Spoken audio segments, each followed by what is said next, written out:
Okay, what's good, everyone? It's Nigel here, Trinidad Empowerment Network. So, have you ever sat back and thought, how much does it cost to imprison someone in Trinidad and Tobago? How much does it cost to imprison someone in Trinidad and Tobago? Today, we're going to expose what I believe is a national disgrace.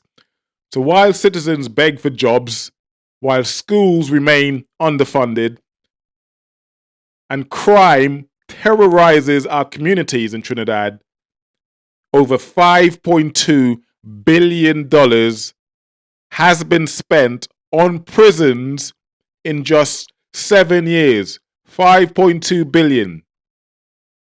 And what's the result? What's the result? Corruption, chaos, and a 65-inch TV in a prison cell. A 65-inch TV in a prison. This is not a justice system, Trinidad. It's a taxpayers funded disaster. And today we're going to talk about it. Today we are going to talk about it. I don't mean to laugh. I don't find this funny in any way, but the fact that the 65-inch TV was found in a prison cell is quite it's hilarious to me.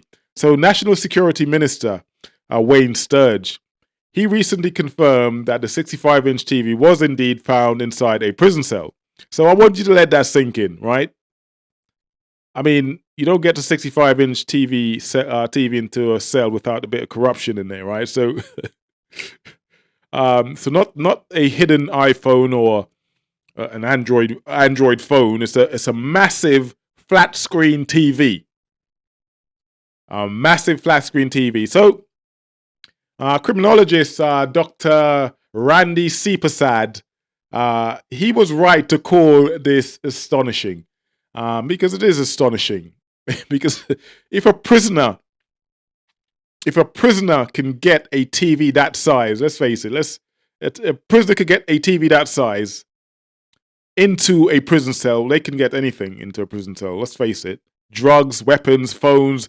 This, for me, isn't just a breach. It's collusion between corrupt officers and inmates. And I don't know why they're doing it. I don't know what goes on behind the walls of these prisons. Maybe they have to do it because they feel their life may be under threat if they don't do it. I don't know why they do it, but it's not good. It's not good. Even worse, criminals inside are using these devices to issue threats and plan hits and control operations outside the prison walls. This is not good. This is bad. This is not good.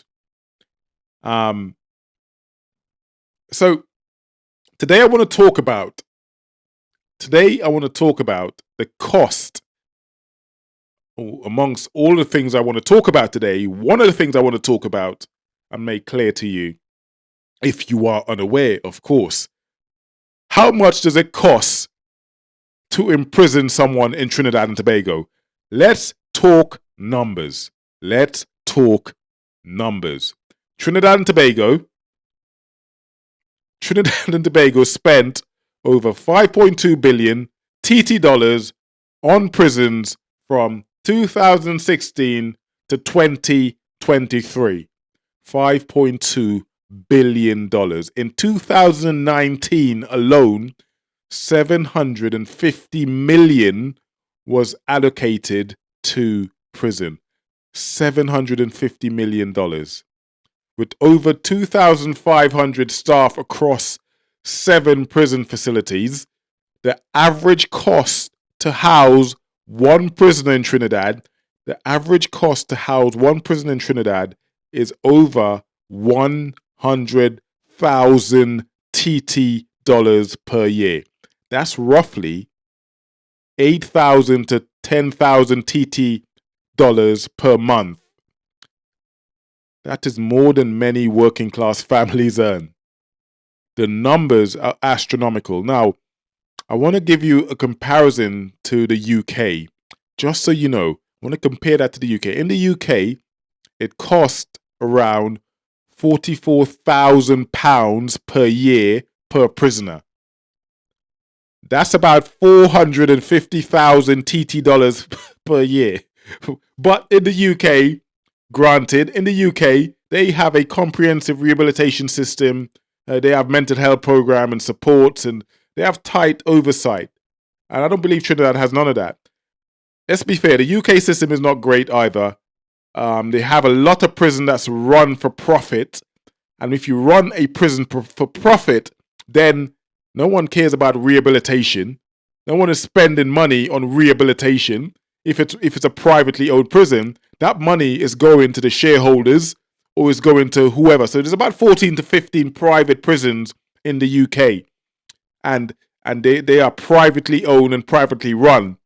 So the rehabilitation system in the UK is on the down for those private prisons because, like I said, if you run a prison for profit, that money is going. They're not going to use that money to rehabilitate anyone, to teach someone how to become a mechanic or an engineer or a plasterer or builder. They're going to take that money and pocket it. So let's be honest.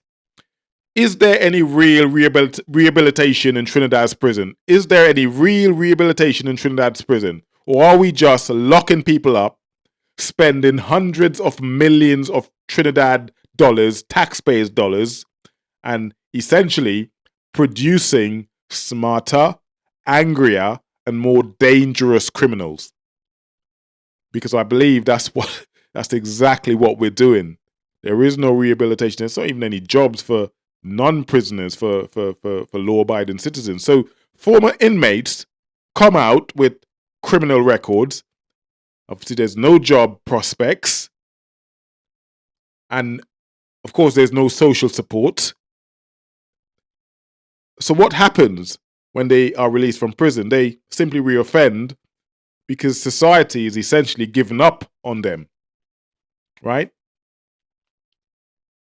The deterrent of prison isn't strong enough, clearly. So meanwhile, in the meantime, I should say, ordinary law-abiding citizens, they can't even find work themselves. So if the state can't create jobs for law-abiding innocent citizens, what hope does someone have who's been to prison and done time? I'd say pretty much zero. So listen, it's maybe controversial to say this. It may be too forward thinking for some people for me to say this. If we are going to lock people up, we need to have a system that allows for them to be rehabilitated once they leave, right? And I know I may sound a bit soft saying this, but what is the alternative? Think about this. What do we do other than rehabilitate them if they're going to be released back into society? In any case, between 2016 and 2024, 13 prison officers were murdered in Trinidad. Now, prisoners are also dying behind bars. Some allegedly beaten by guards. There's lots of allegation of prisoners being beaten by guard, but this goes on behind prison walls. We're all aware of this. So since 2018, they say at least 11 prison officers were charged with crimes like drugs and phone smuggling. In 2021 alone, they say 4 were charged, and still the prison break of 2015, for those of you old enough to remember, it still haunts the public. And it tells you about a broken system where inmates escaped with guns. That's frightening. That's worrying. So the system, from my research, is clearly broken. It's a broken system.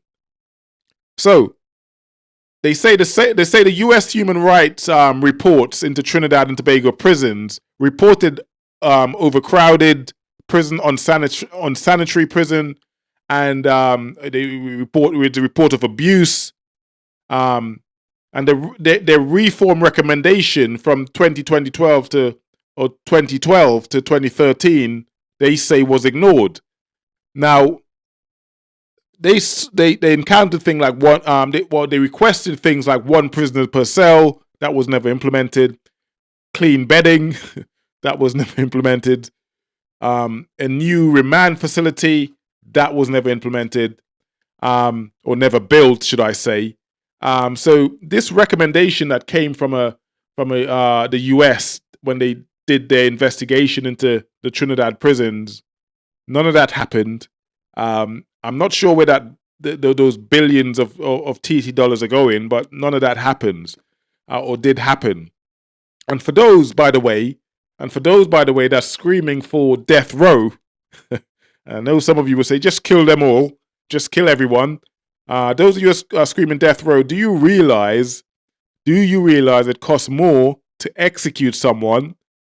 It costs more to execute someone than it does to imprison them for life.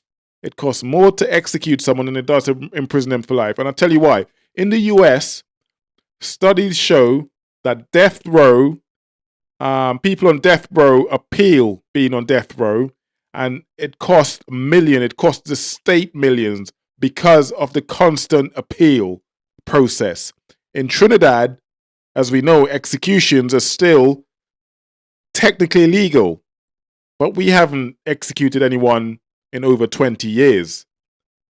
But yet the legal process continues. If someone is on death row, that legal process will continue at your expense, at taxpayers' expense.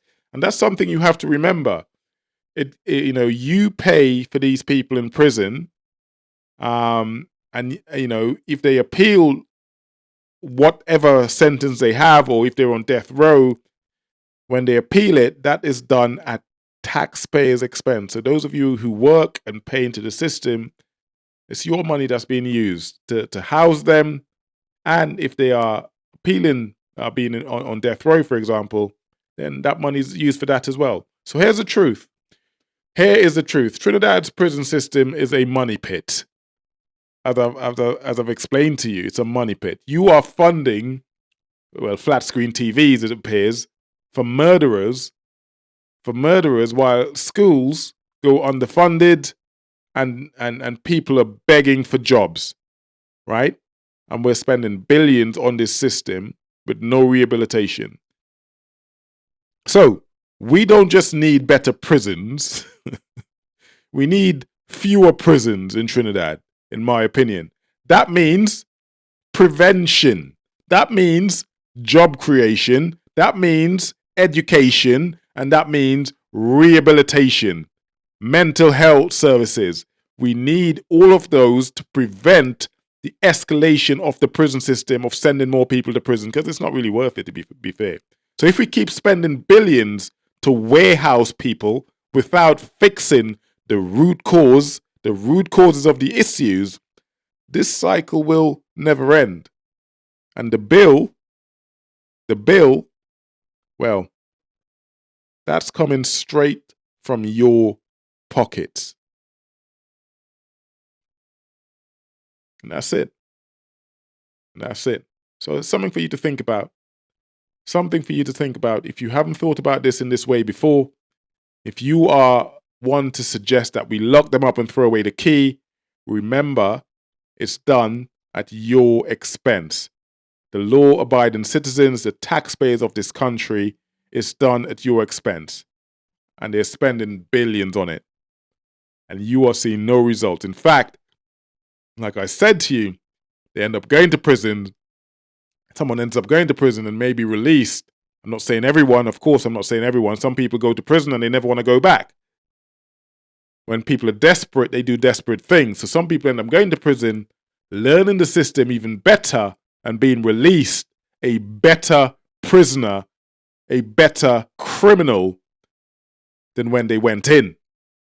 So it's just food for thought.